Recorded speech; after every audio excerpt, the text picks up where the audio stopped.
Los criterios emitidos en este espacio son exclusiva responsabilidad de sus productores y conductores.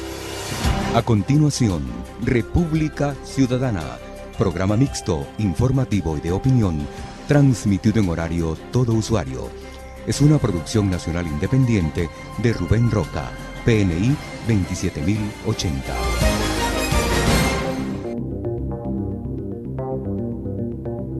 Sintonía 1420 AM presenta República Ciudadana con Rubén Roca y Castor González.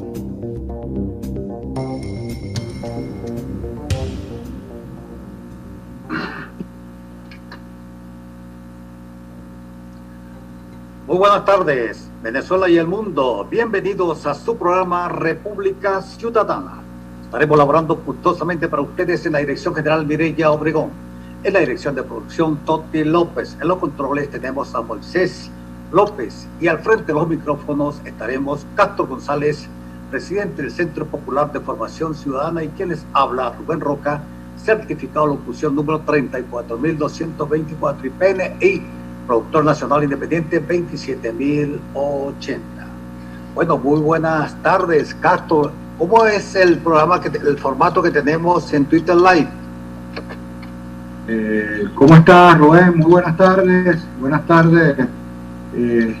Johan Peroso, nuestro invitado, porque está desde ya con nosotros por acá vía Zoom. Y bueno, buenas tardes a toda nuestra audiencia, a todos nuestros amigos. Creo que también el profesor Carrasquero ya nos acompaña en este momento. Está en mute, pero sí está con nosotros aquí en el salón de Zoom. Bueno, Rubén, hoy nos acompaña, como mencionaba, comunicador y consultor político Johan Peroso, y también estará con nosotros el profesor José Vicente Carrasquero, bien profesor de Ciencia Política de la Universidad Simón Bolívar, de la Universidad Católica Andrés Bello, y consultor de campañas electorales.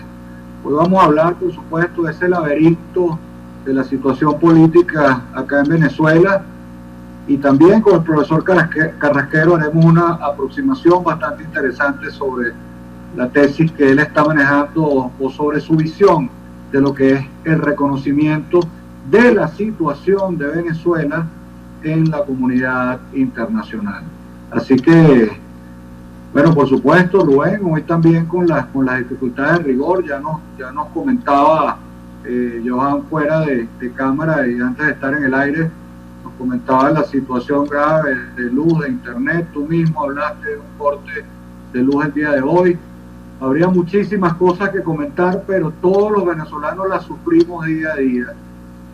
Estas novedades, como por ejemplo la ida de DirecTV, y todo nos conduce a un mismo camino: cambio político, Rubén. Cambio político es hacia donde debemos ir, si no me equivoco, ¿no? Creo que estás de acuerdo.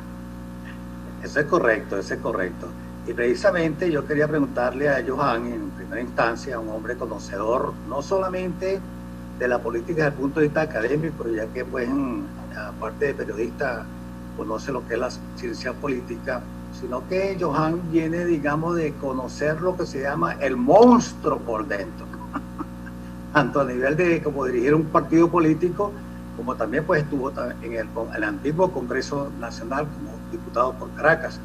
Es decir, conoce realmente todo, una realidad tanto a nivel interno de lo que es cómo se mueve pues la parte política y por supuesto lo social, ¿no? Entonces, bueno, basado en esa experiencia, Johan, ¿qué te indica? ¿Cómo es el país hoy, esta realidad? ¿Cómo la ves? Bueno, en primer lugar, saludarte, Rubén, con mucho agrado por este encuentro virtual que estamos teniendo gracias a esta herramienta fabulosa que estamos utilizando para la comunicación. Saludar también a Castor y saludar también el esfuerzo que ustedes están haciendo por mantener aquí una ventana abierta para la información y que se pudiera transmitir algún tipo de orientación que pudiera ser eventualmente de utilidad para la gente. Y luego también, de manera muy especial, pues me complace mucho estar compartiendo este espacio con mi querido amigo y profesor mío, además, José Vicente Carrasquero. Entiendo que va a participar aquí esta tarde con nosotros. y aunque tengo algún tiempo que no lo veo personalmente, pues saludo la ocasión de poderlo encontrar también por esta vía. Y para entrar en materia con esa pregunta de las 64.000 lochas, como diría el profesor Negrón, ¿no? Y aquí comenzaron la caída de cédulas en el programa. Mire, yo creo que estamos viviendo una situación bien complicada. Esta mañana, por casualidad, me hacía una consulta periodística, una colega que escribe para un medio de comunicación en el extranjero y quería que le diera una opinión sobre exactamente lo mismo que vamos a conversar hoy.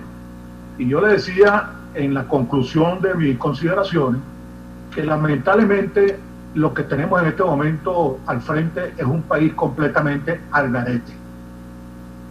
País al garete porque la consulta de ella provino de qué opinaba con respecto a los 2 años que se está cumpliendo hoy de la supuesta reelección de quien hoy se ha apropiado del poder como lo ha hecho y sentado en Miraflores pues conduce, digamos, los destinos de todo ese aparataje que se llama el poder.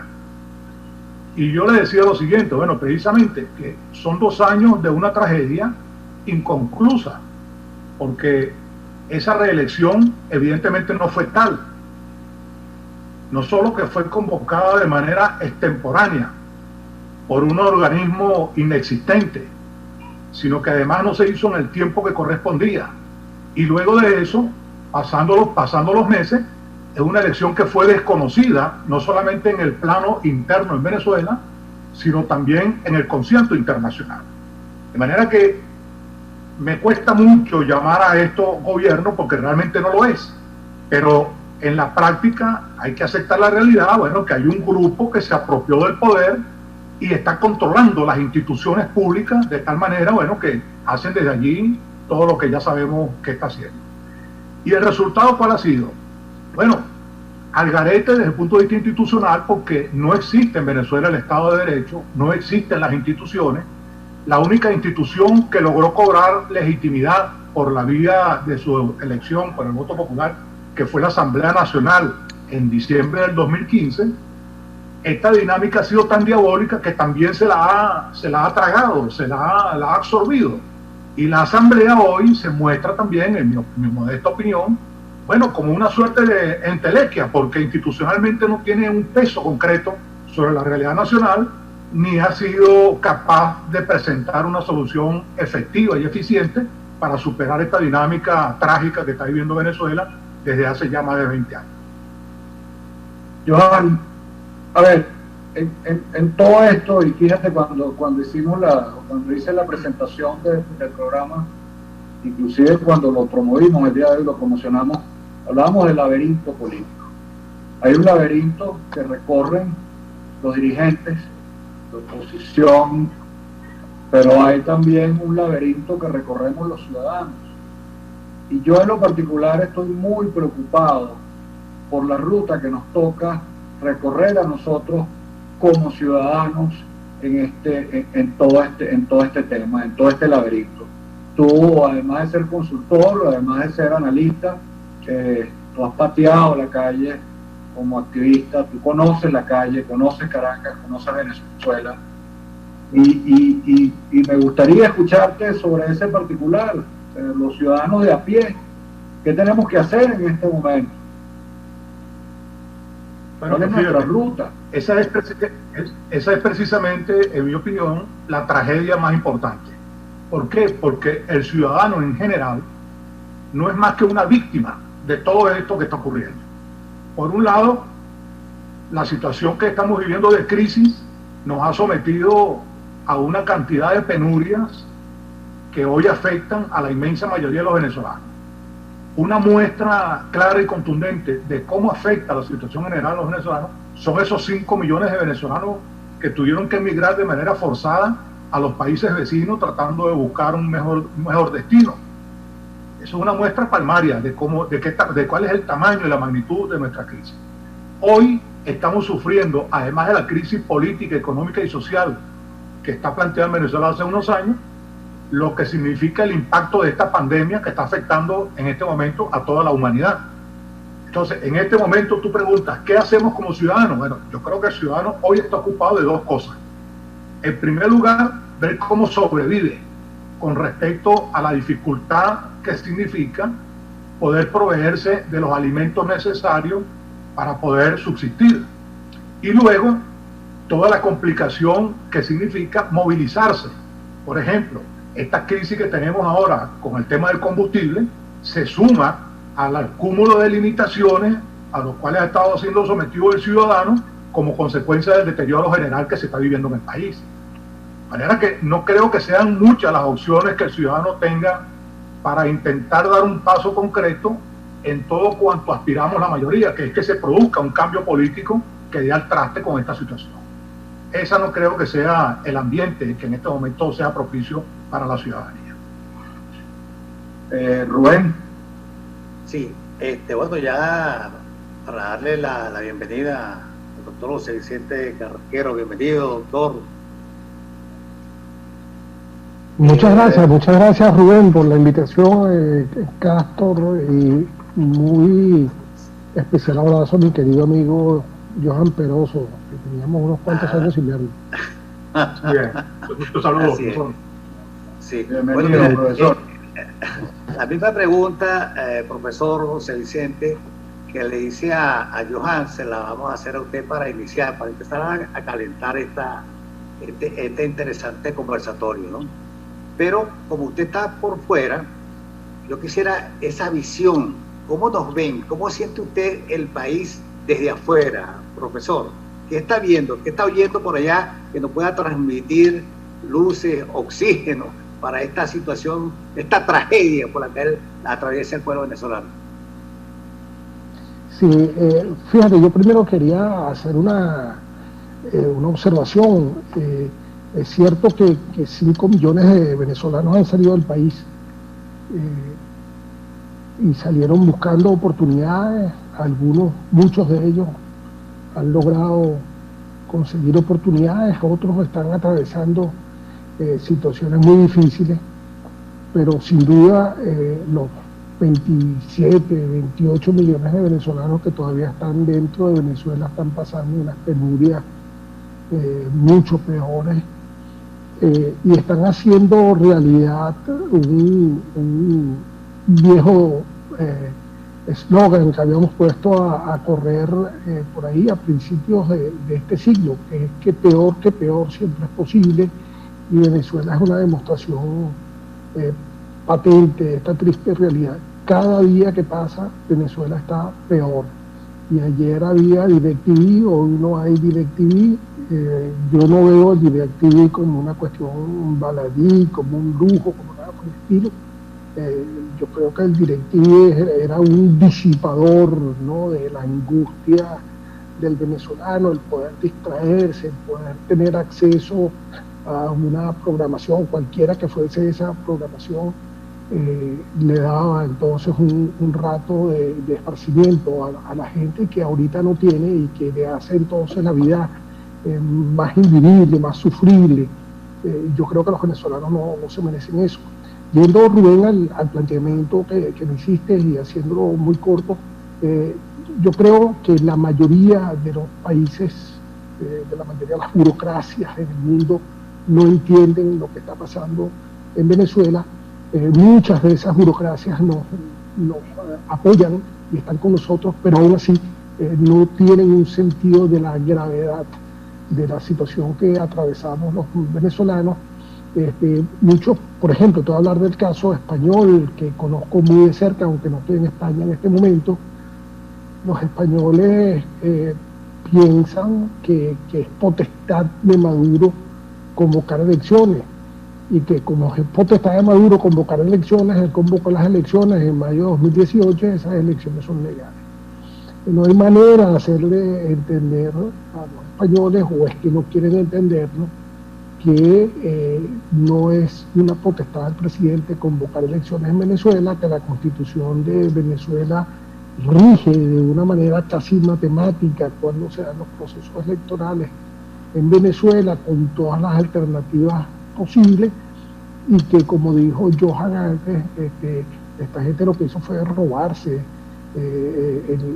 la capacidad de decisión, intervino todo lo que tenía que intervenir para crear un proceso electoral falso, para el cual lamentablemente se prestaron algunas personas de la oposición venezolana, un poco como para validar, legitimar. Son los mismos que se prestan hoy en día para que uno lea en la prensa internacional que el gobierno de Maduro negocia con la oposición.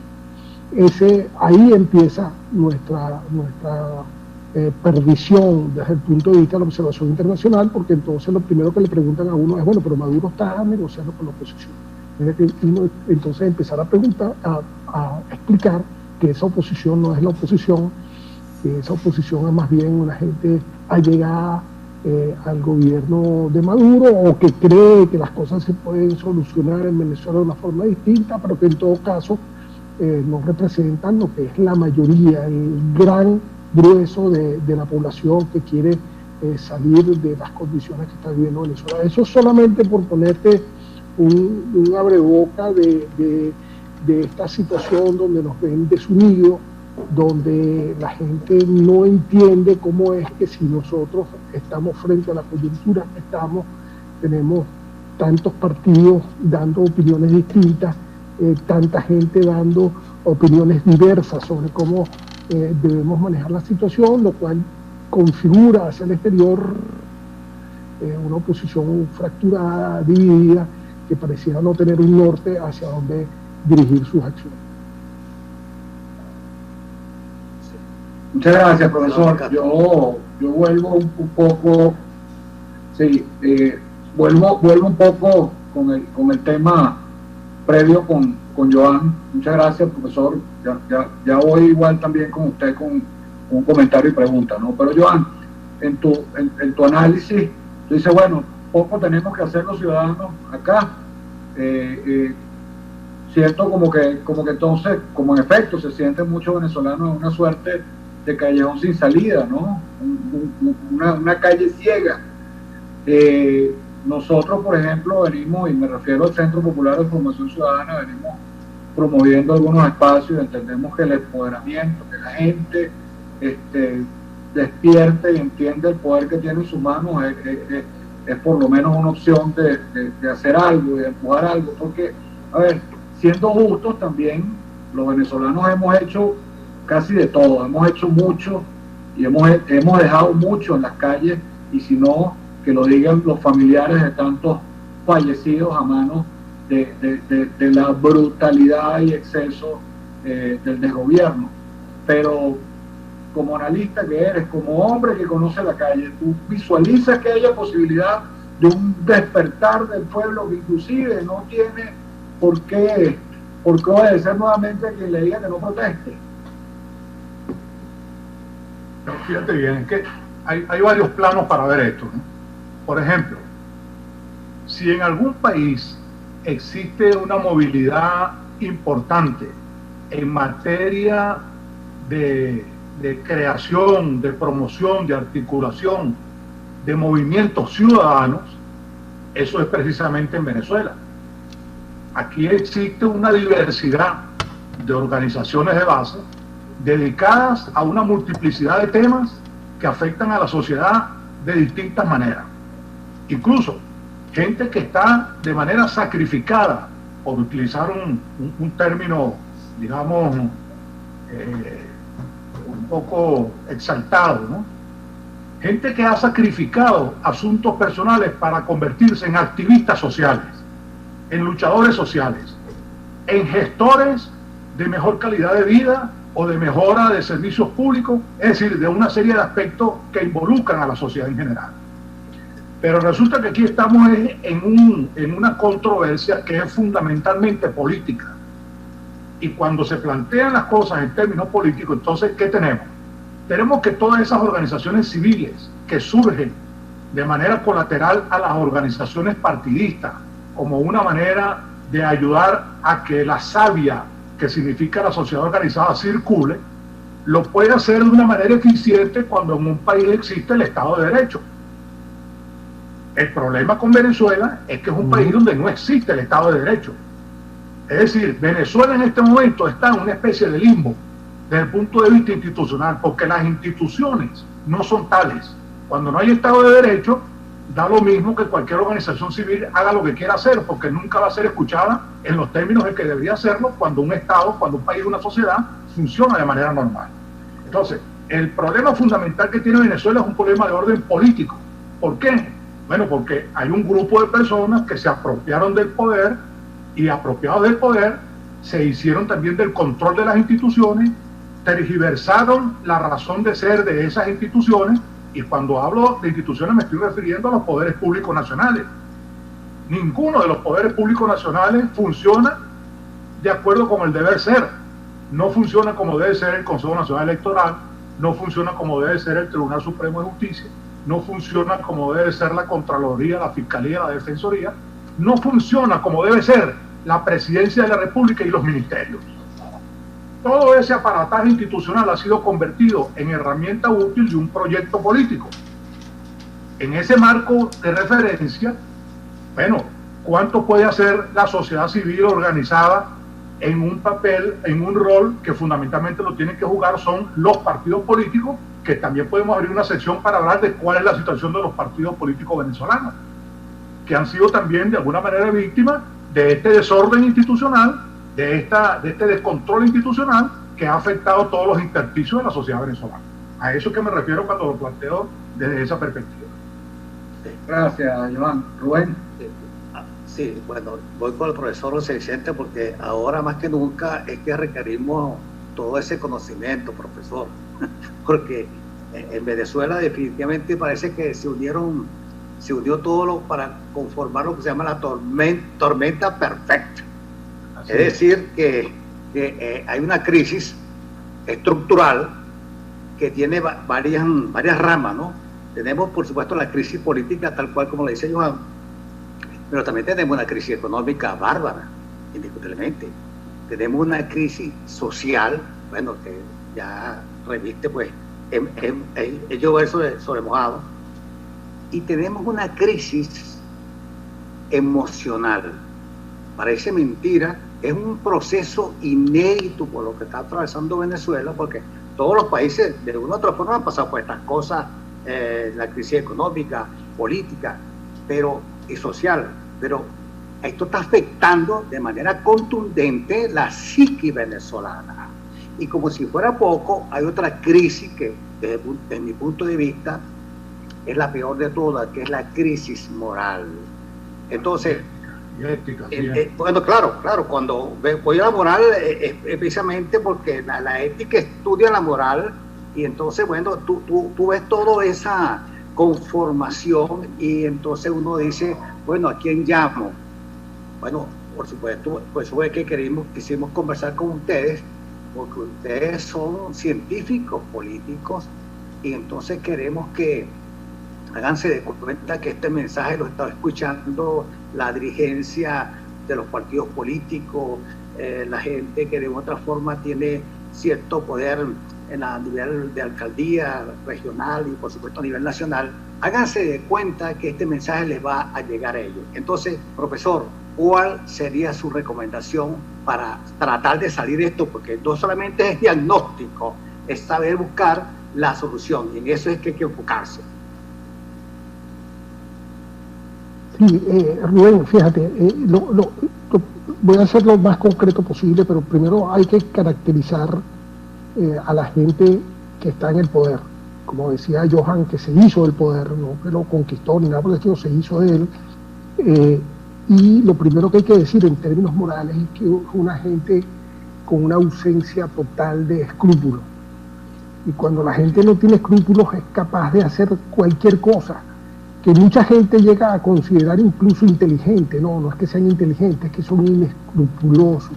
Hacen cosas que uno en sus ataduras morales, en sus valores no haría, no se atrevería a hacer ese tipo de cosas, robarse la elección del año 2018, eso no lo hubiese hecho ninguno de nosotros los que estamos aquí, haber sometido a la gente a estar sin gasolina y pasando hambre y escondiendo las cifras del COVID, ninguno de los que estamos aquí lo haría. Ellos lo hacen con la cara muy lavada y además convencidos de que lo están haciendo bien, básicamente porque terminan siendo una especie de psicópatas sociales, que es lo que estamos enfrentando en este momento. Cuando Johan estaba hablando, le iba a preguntar que si él sabía el nombre del defensor del pueblo. No, yo porque no lo sé. Yo no sé cómo se llama el defensor del pueblo. El defensor del pueblo es el que debiera estar dando la cara ahorita. Porque claro, si ustedes revisan nuevamente la Constitución, el defensor del pueblo es el que tiene que estar viendo que cómo es eso de que no hay luz, cómo es eso de que no hay agua, cómo es eso de que el internet está fallando, cómo es eso de que la gente sale para la calle y lo atracan.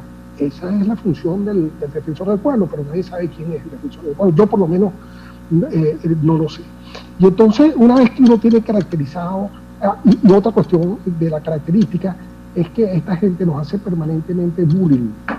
Ustedes ven la programación de venezolana de televisión y es un bullying permanente, el bullying que hace Maduro cada vez que se pone en cadena o cada vez que intervienen, nos están haciendo bullying, nos hace bullying Diosdado Cabello, tipo al cual siempre he considerado un limitado mental. Él cree que es muy inteligente, pero en realidad de inteligencia llegó tarde a la repartición. Y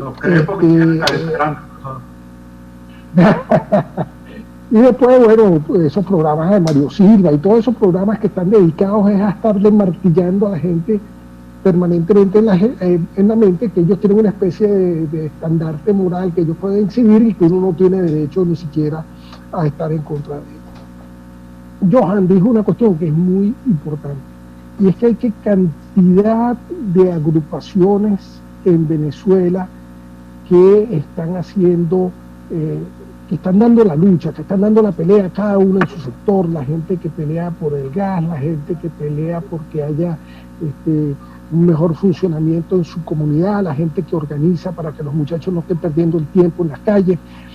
Toda esa gente anda desplegada, pero son gente que está cada una activándose por su lado. ¿Y qué es lo que hay que hacer aquí? Lo que hay que hacer es integrar, en términos matemáticos, ¿no? Fíjense que utilicé el simbolito con la mano, integrar todo ese esfuerzo que se está haciendo para convertir esto en una lucha política, de la lucha política que necesitamos. Porque yo tengo la sensación de que hablar de intervención militar y todo este tipo de cosas, lo que ha terminado es narcotizando a la población, creyendo que bueno, que alguien va a venir a salvarme y no tiene ningún sentido de que yo actúe en consecuencia. En ese sentido, yo creo que lo que hay que lograr es una especie de sincronización de agendas, que la agenda política se sincronice con la agenda social y que esa demanda social se articule a través de la demanda política y entonces se empiece a dar una eclosión donde la gente entienda que lo que está es pidiendo su derecho, que los que están en el poder, así estén usurpando, son empleados de ellos, viven de los recursos de nosotros del pueblo. Ese oro que se le entrega a Irán a cambio de no sé qué, es oro de los venezolanos, ese oro no es de Maduro ni de Chávez, el petróleo que está en el subsuelo no es de Maduro ni de Chávez, no lo sembraron ellos, estaban ahí muchísimo antes de que nosotros naciéramos. Entonces eso es de nosotros y tenemos que empezar a recuperar ese sentimiento de que fuimos expoliados, de que se nos quitó un país y que tenemos que recuperar. Cuando haya una sincronización entre estas demandas sociales tan acuciantes que estamos viviendo y las agendas políticas y empecemos a exigir, yo creo que vamos a empezar a cambiar un poco el dominio del asunto, rebatiendo ese bullying, porque uno ve por ahí videos que le pasan de dirigentes chavistas que hablan como que si ellos estuviesen montados un pedestal moral, pero que no les corresponde, porque todos ellos son, de alguna forma, ¿cómo se llama esto? Socios, pero tiene una palabra más fea, ¿no? Castor, tú que eres abogado, ¿cómo que se llaman? Cómplices. Los cómplices de una situación de despojo que hemos sufrido los venezolanos, verdaderamente inaceptable. Mire, a ver, perdón Rubén, yo siento como algo menos obvio que más allá de que no esté sincronizada la agenda política con la agenda de la demanda social, tiene mucho que ver, muchísimo que ver con el hecho de que los propios actores políticos de oposición no están sincronizados entre sí. Mal pueden entonces, mandando además señales diversas en distintas direcciones, con distintas agendas, mal pueden entonces canalizar al unísono, o por lo menos por un buen canal o por una buena autopista, esas demandas sociales que se traduzcan en una fuerte protesta y en una fuerte reacción contra ese bullying. ¿Qué tiene Johan que decir sobre ese tema de esa sincronización? Y lo comento porque, a ver, yo por lo menos usualmente cuando agarro carretera hacia mi terruño, hacia el estado Falcón, hacia Coro, hacia Dícora, en los últimos años era absolutamente normal esperar una protesta en Yaracal por el agua, otra, y entonces la carretera trancada, otra protesta más adelantico por allá por la entrada de Mirimire, y así también cuando agarran la Falcón Zulia de Coro hacia Maracaibo, otra protesta por allá por la Bajuro, por las mismas razones. Pero es lo que yo también he definido como protestas transaccionales. Viene entonces cualquier agente del gobierno y manda una cisterna o manda el camión con el gas, entonces bueno, allí se acabó la protesta y volvió la gente a lo suyo, a su día a día. Pareciera que no hay tampoco una protesta por esa necesidad de lo trascendente que es la recuperación de la democracia y por un bienestar de largo plazo, sino que pareciera todo enfocado en gran medida en esos asuntos meramente transaccionales, ¿no? ¿Qué tienes que comentar al respecto, Johan? Y por supuesto también me gustaría escuchar luego al profesor sobre ese mismo punto, ¿no? Bueno, digo tres cosas. Primero, apoyándome en un concepto que emitió el querido profesor Carrasquero. En un contexto social, la sociedad, cuando existe el Estado, configurado como lo conocemos, existen las demandas sociales. Esas demandas las hace la sociedad y quien tiene la obligación de satisfacerlas es precisamente todo lo que se configura alrededor de ese concepto de lo que es el Estado. Ya yo dije antes que lamentablemente en Venezuela no existe el Estado. No hay Estado de Derecho y el Estado configurado como tal no existe.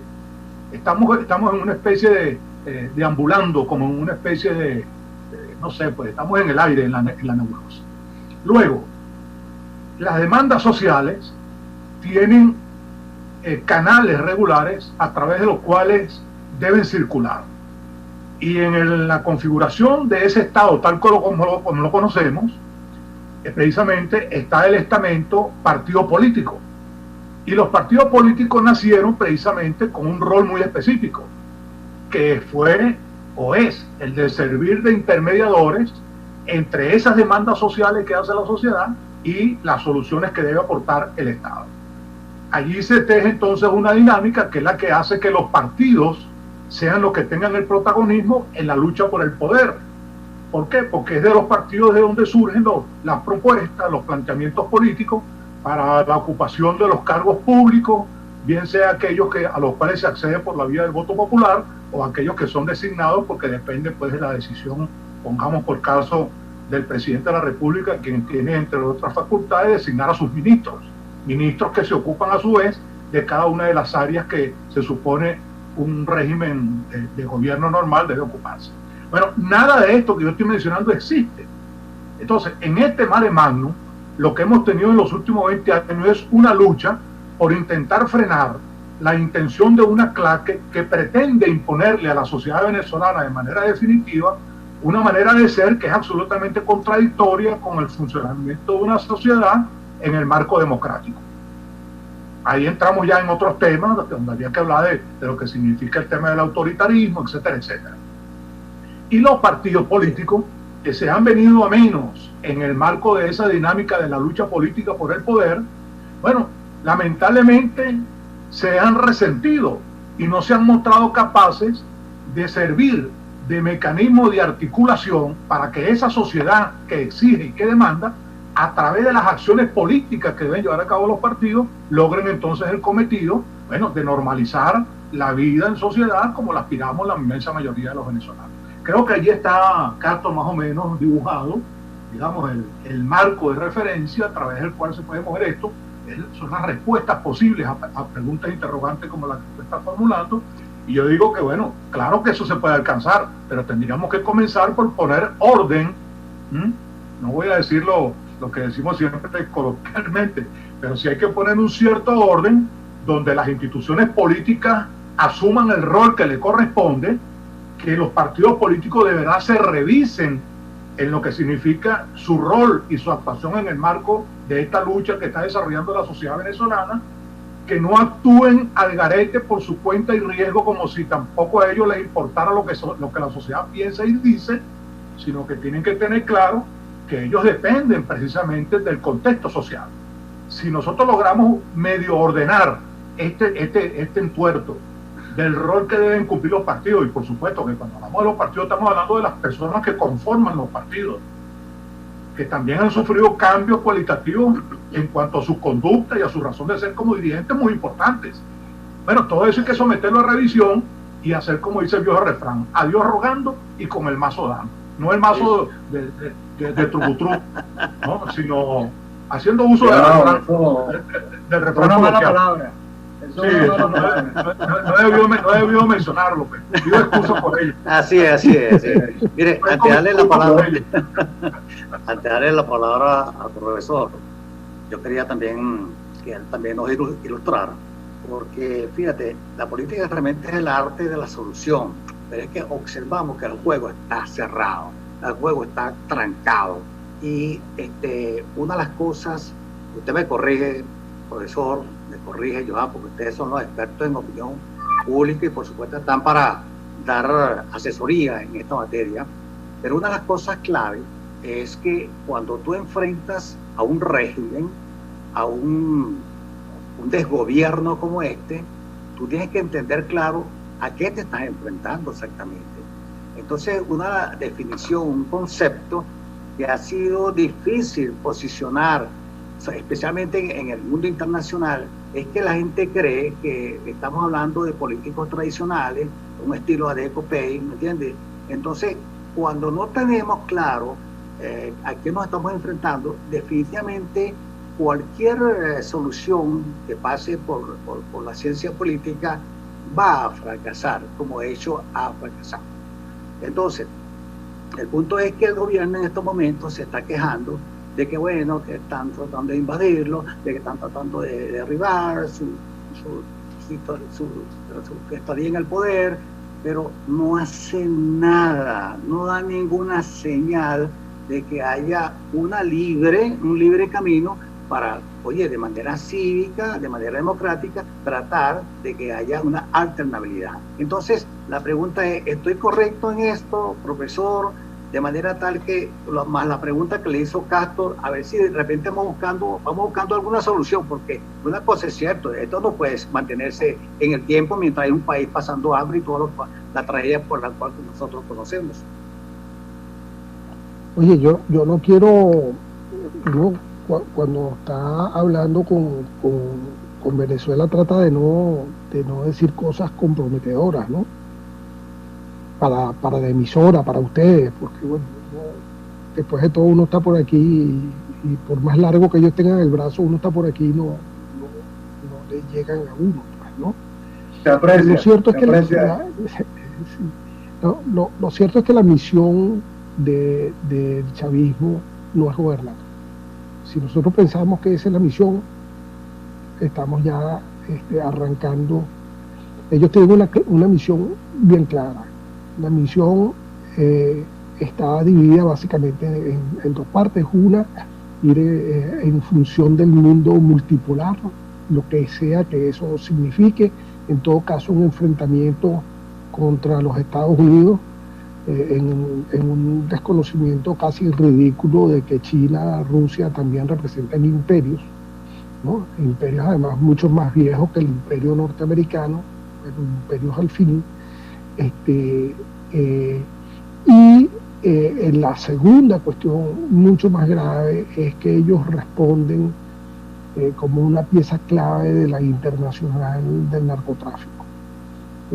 Venezuela ha sido puesta a disposición en toda su infraestructura para esta internacional del narcotráfico, que utiliza a Venezuela como hilo conductor del tráfico de drogas por el Orinoco hacia el norte de África, por el lago de Maracaibo hacia Centroamérica, por el Caribe franco hacia las islas, vuelos que salen permanentemente.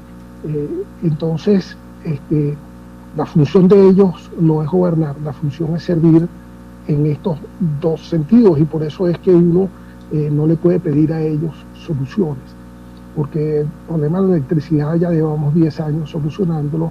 El problema del agua, no hay un solo reservorio de agua nuevo en Venezuela desde que Chávez llegó al poder en 1999.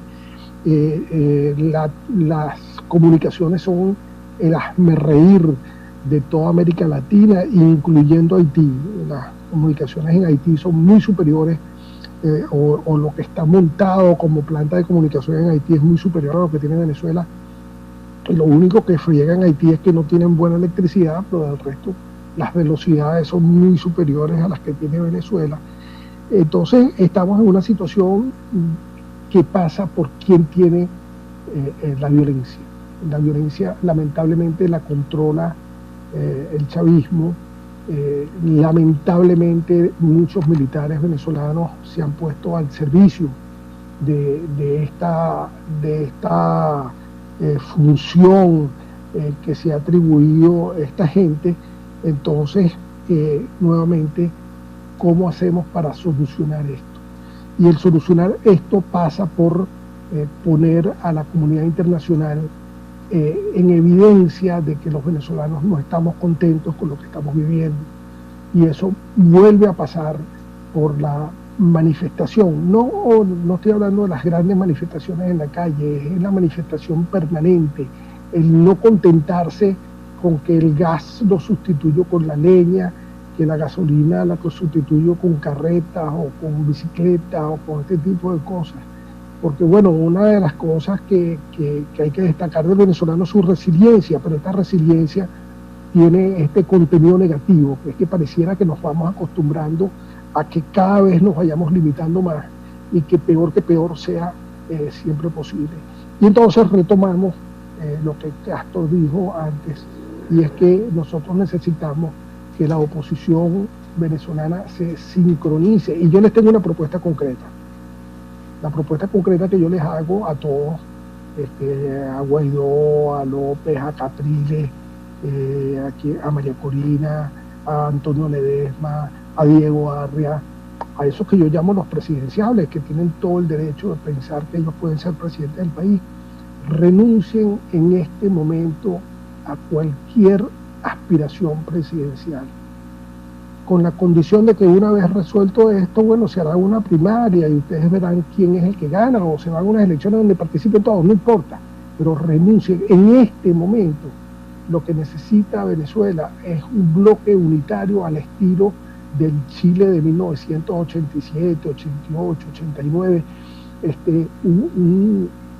perdón, ¿cómo perdió en el tiempo? Fue más adelante, Johan, fue más adelante, porque Allende cayó en el 73 y fueron 10 años largos de dictadura de Pinochet, ¿no? Sí, en todo caso, lo que necesitamos es una fuerza unitaria, una coordinación. Para el momento de que surgió la concertación chilena, que dio el traste con la dictadura de Pinochet, y ya sabemos pues la historia para que eso ocurriera, que es lo que entiendo usted está tratando de plantear. Hubo una verdadera unidad de los factores políticos en torno a la idea de liberar a Chile de ese yugo militar, pues. Permítame, profesor, y ahí la interrupción. Ya. Permítame, profesor, la interrupción, porque es que su recomendación está aterrizando en una recomendación concreta y bueno, por supuesto, extraordinaria. De eso se trata, eso es lo que clamamos, ¿no? Pero enlazando un poco lo que es su tesis con respecto a cómo ven a Venezuela en la comunidad internacional con esta recomendación. Bueno, primero resaltar, a ver, cualquiera podría decir que es contradictorio este planteamiento frente al apoyo que se ve en la práctica en la mayoría o en todos los países de la comunidad que integran la comunidad internacional, que reconocen la legitimidad de Guaidó en el interinato. Pero por el otro lado, el otro comentario o pregunta es: ¿en qué momento, si es que la hubo, esa unidad se perdió? Esa auténtica unidad, porque pareciera que los resultados del 2015 fueron el producto de una unidad, si no perfecta, sí cuasi perfecta, o inclusive un poco más atrás, esa unidad que casi, algunos dicen que sí lo derrotó, pero sí la unidad que casi dio al traste con las aspiraciones de Maduro en la primera elección, en la cual Capriles dicen que le faltó el fuelle necesario para cobrar el verdadero resultado. Pero a ver, ¿en qué momento se extraviaron los actores de ese camino?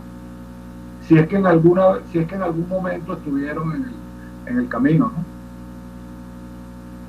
¿no? Lamentablemente, Castor, esa unidad no ha existido. Prueba de ello es que se van a esa elección de la Asamblea Nacional del año 2015 en varios toletes, una sola tarjeta pero varios toletes, y con un mecanismo de representación que al final termina que una vez que ganan las elecciones ellos se vuelven a convertir en la fracción de AD, la fracción de Un Nuevo Tiempo, la fracción del de Primero Justicia, la fracción de Voluntad Popular. Eso no tenía sentido. Y no tenía sentido porque tú ahí no habías ganado más que una guerra, no habías ganado el asunto completo. Entonces, ahí ya tú te das cuenta de que no veníamos bien. Una vez que Guaidó llega a la presidencia por el mecanismo que haya sido, empieza a haber el problema de si verdaderamente yo quiero que Guaidó se gane este reconocimiento, que Guaidó construya un liderazgo. Entonces hay que torpedear a Guaidó. Y Guaidó ha sido permanentemente torpedeado durante los últimos 17 meses, pero de una forma permanente. ¿Por qué? Bueno, porque cuidado si el muchacho se hace con una posición tan sólida que después yo me quede por fuera. Esta política banal que tiene que estar subordinada a la tragedia que está viviendo los venezolanos está teniendo mucho más relevancia que el hecho de que Miguel J. de los Ríos no funcione, que la gente esté pasando las calamidades que está pasando. Entonces, por eso es que volvemos a repetir, hace falta una unidad en este momento. Quedan tantos meses de aquí a diciembre. ¿Qué vamos a hacer en esos tantos meses? Uno puede tranquilamente cantar la estrategia. Nos vamos a esperar a que los gringos nos vengan a rescatar. Es una posibilidad, pero yo la veo muy remota. Eso solamente va a pasar si alguien mete la pata y le tira un triquitraqui a una nave norteamericana. ¿Eso va a pasar? No va a pasar porque estos tipos son estúpidos, pero no summa cum laude. Entonces, en ese sentido, nosotros estamos frente a una posición donde todo pasa por los venezolanos, pero pasa porque los venezolanos tengamos una unidad de propósito. El propósito es y que vayamos entonces con una unidad de criterio hacia el alcance de ese propósito. Y una vez que hayamos alcanzado el propósito, entonces hacemos lo que tenemos que hacer. Yo no me quiero extender mucho, pero yo veo, por ejemplo, lo que yo he llamado los teoremas. Teorema: dictadura no sale con voto. Yo no sé, porque si a mí me plantean gracias a que la pistola de los Estados Unidos es muy grande y se la ponen en el pecho y le dicen a los tipos, mire, aquí está un nuevo CNE, aquí está un nuevo registro electoral, aquí está una observación internacional, aquí están unos mecanismos de validación, alguien va a decir que no vaya a esas elecciones. Oye, si hay alguien que va a decir que no vaya a esas elecciones, es que Maduro no puede estar. Bueno, mira, nuevamente, tú tienes suficiente fuerza para evitar que Maduro no esté. Entonces, vamos a aterrizar, vamos a poner los pies en la tierra, vamos a sacar el corazón y el estómago, el asunto, vamos con el cerebro, porque si tenemos suficiente fuerza, bueno, lo único que nos hace falta es ir a Miraflores y desalojarlo de ahí. Pero no tenemos esa fuerza. Entonces, uno tiene que actuar de acuerdo a la fuerza que uno puede juntar. Y para juntar esa fuerza, lo primero es unidad, después unidad de propósito, unidad de criterio. Vamos a conviar a la gente, que la gente nos acompañe en esta cuestión, y entonces vamos a derrotar esto. ¿Y cómo lo derrotamos? Bueno, está la posibilidad de ir a un proceso electoral, no a cualquier proceso electoral, pero si nosotros lográramos nuevamente un proceso electoral con un nuevo CNE, con un nuevo registro electoral, con una observación internacional, con una participación internacional, estaríamos bien. Hay una cosa que hay que tener en cuenta, que tú mencionaste, Castro, y con esto termino. Guaidó tiene el reconocimiento de casi 60 países, pero hay más de 120 que no lo reconocen, que reconocen a Maduro. Y esos son los que hacen que las Naciones Unidas reconozcan a Maduro. Y esos son los que impiden que las cuestiones funcionen. Ese es el poder de veto que tiene China y Rusia en el Consejo de Seguridad de la ONU, por donde pasa el TIAR. No se puede tomar ninguna acción en el TIAR sin la recomendación expresa del Consejo de Seguridad de la ONU. Y ahí hay poder de veto de China y Rusia. Eso es aterrizar, eso es tocar tierra y decir, si yo sigo diciendo que el 187.11, que no sé qué, me estoy haciendo un flaco favor y le estoy haciendo más bien una tremenda ayuda al régimen de Maduro, porque yo estoy narcotizando a mi población tras la falsa pobreza de que se van a armar unas fuerzas internacionales que me van a ir a ayudar. Colombia en sí misma tiene muchos problemas para estar dedicando su ejército a otra cosa. La metrópoli brasileña está muy lejos de Venezuela. Si uno se monta en un avión en Maiquetía, uno llega a San Paulo, que es la capital económica y política, no administrativa, pero sí política de Brasil, se tarda 8 horas, lo mismo que tarda un vuelo a Madrid. Entonces, tenemos que aterrizar, tenemos que presentar cuáles son, qué problemas representamos nosotros geopolíticamente. Por ejemplo, en este momento, que los iraníes tienen una presencia muy peligrosa en la península de Paraguaná, uno tiene que preguntarse, bueno, ¿no será que los tipos están rearmando ahí la cuestión de sus cohetes? Y esos cohetes le pueden hacer daño a qué objetivo cercano. Ese le puede hacer daño al canal de Panamá, que está ahí mismito al alcance de uno de estos cohetes. Entonces uno tiene que decirle a los gringos, aquí hay un problema que ustedes tienen que ver, porque esto se puede convertir en una amenaza para el canal de Panamá.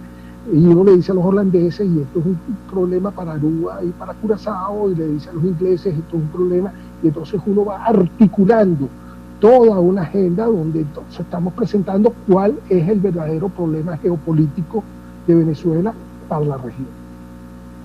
Muy bien, muchas gracias, profesor Rubén. Nos quedan 3 minutos, 2 minutos y medio. Yo quisiera que cerráramos con un mensaje, una reflexión positiva, cuando sea difícil, con ambos invitados, y por supuesto un comentario de tu parte, ¿no? Sí, dale, Johan, fue un comentario refrescante, chico, que llene de entusiasmo a la gente. Bueno, lamento mucho que se nos haya terminado el tiempo, porque el profesor Carraquero me inspiró como para dejar unas cuantas cosas más, pero se me quedan en el tintero. Podemos hacer la segunda parte, no hay ningún problema. Sí, claro, no, eso es correcto. Pero como hay que cerrar y un problema de tiempo de la radio que nos conocemos perfectamente bien, quiero entonces decir lo siguiente. Creo con toda sinceridad que la élite política que se arrogó la conducción de todo lo que no simpatiza con el régimen debe ser revisada a fondo, debe revisarse a sí misma en su rol y en su comportamiento, porque la principal falla telúrica que en este momento tiene la sociedad venezolana es la manera como se comporta esa élite, que es totalmente contraria al interés y al deseo de la inmensa mayoría del país. Ese es mi mensaje. Chévere. Adelante, profesor, rápido.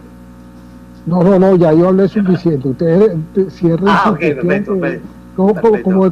Ya, lo único que, bueno, nos toca hacer la segunda parte. Sí, de hecho, ahorita vamos a salir del aire y por favor quédense que le vamos a hacer una propuesta, Cástor y yo, para continuar esto pero en otro escenario. Que no sea una propuesta indecorosa. No, para nada. Todo lo contrario, inclusive es con café y se llama Un Café por Venezuela. Sí. Bueno, amigas y amigos, ha sido realmente un placer haber tenido acá dos invitados de lujo. Ya ustedes observaron realmente sus credenciales, sus mensajes y definitivamente, como dice Johan, hay muchas cosas que tenemos que continuar hablando. Así que por lo pronto, el próximo miércoles, con toda seguridad estaremos con ustedes para seguir desde aquí, desde República Ciudadana, brindando luces. Un mensaje para todos de entusiasmo, de buena voluntad y por encima de todo, ¡que viva Venezuela! Sintonía 1420 AM presentó República Ciudadana con Rubén Roca y Cástor González. Es la radio que cada día se oye más, porque cada día te oye más. Es la radio que tú escuchas, porque te escucha. Es Sintonía 1420 AM. A continuación, Publicidad. ¿Te gusta estar en tendencia? Caracol Day. Personaliza tu body 2 en 1. Tendrás una prenda para salir e ir a la playa. Moldea tu figura, crea curvas de impacto. Están de promoción. Búscalos en Instagram, Caracol Days, o llama al 0424-295-1589. 0424-295-1589. Caracol Day, brilla donde estés. Hay algo bueno para ti. Consíguelo en @eresbienestar, un portal creado para brindarte información y recomendaciones de salud, belleza, decoración, crecimiento personal, mundo holístico, entretenimiento y calidad de vida. Estamos en Twitter, Instagram y Facebook. Visítanos @eresbienestar. Este y todos los jueves de 9 a 10 de la mañana.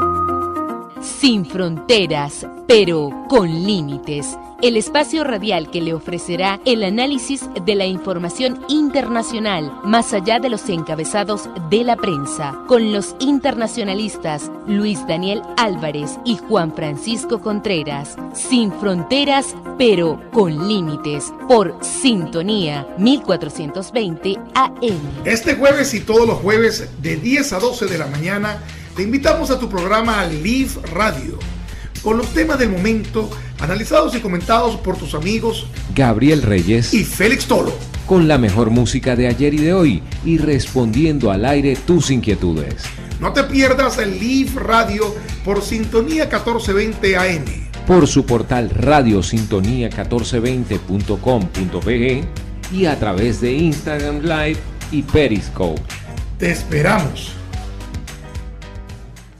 Sintonía 1420 AM.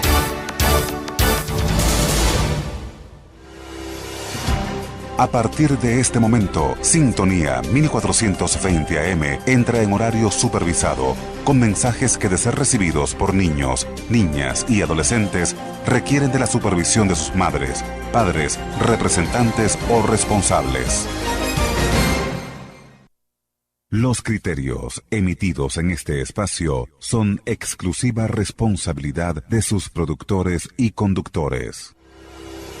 A continuación, Fuera de Lugar, programa mixto, informativo, educativo y de opinión, transmitido en horario supervisado. Es una producción nacional independiente de Efraín Cruz, certificado número 44. Sintonía 1420 AM presenta. Todos los días el mundo nos presenta noticias, cada quien da su punto de vista, pero como yo nunca soy políticamente correcto, siempre estaré fuera de lugar. Muy buenas noches, sean todos bienvenidos al único programa políticamente incorrecto de la radio venezolana, Fuera de Lugar a través de Radio Sintonía 1420 AM. Y como siempre, antes de comenzar, tenemos que dar gracias a todas las personas que hacen posible que este espacio llegue a todos ustedes. En la dirección general de Sintonía, la doctora Ana Mireya Obregón. En la gerencia de producción, Toti López Tocaterra. En los controles, salvándonos la vida como todas las semanas, Moisés López. En la producción y que les